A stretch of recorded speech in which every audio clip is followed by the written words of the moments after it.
Ouais, bonjour tout le monde. Euh, J'arrive pas à activer la vidéo, la caméra. C'est pas grave. C'est pas... On se Ok. contentera de ta voix et surtout du contenu de ton explication, de ton retour d'expérience. Allez, let's go. Bah, moi, c'est Virgile, du coup, j'ai 30 ans. Je vais vous présenter un petit peu mon parcours, puisque moi, typiquement, j'ai effectué une reconversion professionnelle. Qu'est-ce que je faisais avant d'atterrir dans le domaine du test?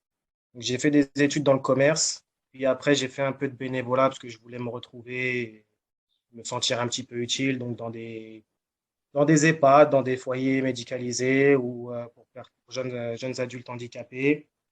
Et puis après, j'ai basculé donc, dans le contrôle de la qualité, mais pas du tout dans la branche IT. C'est plus dans les équipements et les accessoires en eux-mêmes, et, concernant l'oxygène. Donc, j'ai fait ça avant la période Covid et pendant. Et puis, avec plusieurs concours de circonstances, plusieurs facteurs personnels, j'en ai été amené à vouloir effectuer une vraie reconversion professionnelle, ce qui m'a amené à rencontrer Asdine, justement, premièrement. Et je m'en souviens très bien puisque tous les intervenants parlent de mindset et que ça leur est cher. Et effectivement, Asdine m'a bien interrogé sur mon mindset, c'est-à-dire qu'ils n'accueillent pas tout le monde.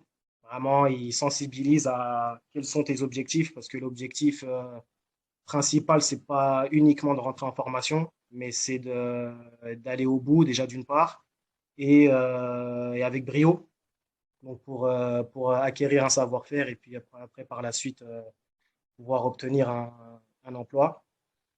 Et voilà, donc formation avec un Genius Lab, super enrichissante. Pourquoi? Parce que pas mal de théorie, mais en fin de compte, c'est de la théorie qu'on a rapidement pu mettre en pratique.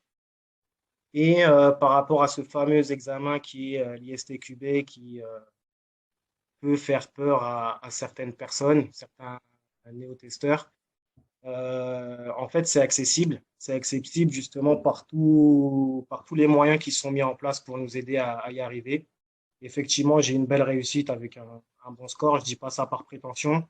Je veux juste amener le fait que du coup, quand on parle de mindset, vu que j'ai eu une belle réussite à cet examen, bah, l'institut, enfin l'organisme de formation m'a offert une autre formation par la suite, qui était une initiation à l'automatisation. Donc là, on comprend bien que tout cet écosystème cherche à prendre soin de ses testeurs et de ses équipes et qu'on soit tous en fait ensemble main dans la main et qu'on avance, qu'on s'enrichisse tous mutuellement. Et donc, j'ai fait cette initiation à l'automatisation et par la suite, j'ai eu l'opportunité d'intégrer le programme chez la Testing Lab. Et donc, comme vous en a parlé tout à l'heure, le test lead Mohamed Belgaïd. Donc, moi, typiquement, j'ai pu bosser sur un projet qui avait été mis en prod sans avoir été testé par une équipe de QA professionnelle. Et donc, pas de méthodologie et euh, super intéressant. Pourquoi? Parce que là, je bascule vraiment de la théorie à la pratique. Et comme le disait tout à l'heure, il y avait écrit sur une slide, le métier de testeur, c'est pas juste une tâche, mais c'est un métier. Et donc, typiquement pour ce projet qui avait été mis en prod sans avoir été testé par des experts, on a dû réfléchir et pas seulement cliquer sur des boutons pour savoir si ça fonctionnait ou pas. On a dû mettre en place une stratégie de test. On a dû s'imprégner du site. Tout à l'heure, Mimoun parlait de la culture du produit. Donc, on a dû s'imprégner du site. On a dû échanger, beaucoup échanger avec les différentes parties prenantes. Beaucoup échanger entre nous aussi. Et donc, ça m'a apporté de la satisfaction d'être en conditions réelles, déjà d'une part, et aussi la satisfaction d'avoir pu remonter un certain nombre de bugs et, euh, et donc d'être sensible aussi sur le fait que les clients en étaient satisfaits. Donc, d'avoir un site qui est mis en prod et par la suite, on se rend compte qu'il y a un certain nombre de bugs. Bah, ils se sont rendus compte que le métier de QA, ça avait une vraie valeur ajoutée. Et donc, content de pouvoir participer à différents partenariats qui vont être mis en place, j'espère, par la suite entre la Testing Lab et des apporteurs de projets. Et en ce qui me concerne, moi, j'en suis, j'ai différents process en cours. Et ce que je remarque, c'est que malgré le fait, tout à l'heure, Domingo parlait discriminalité. C'est vrai que c'est pas.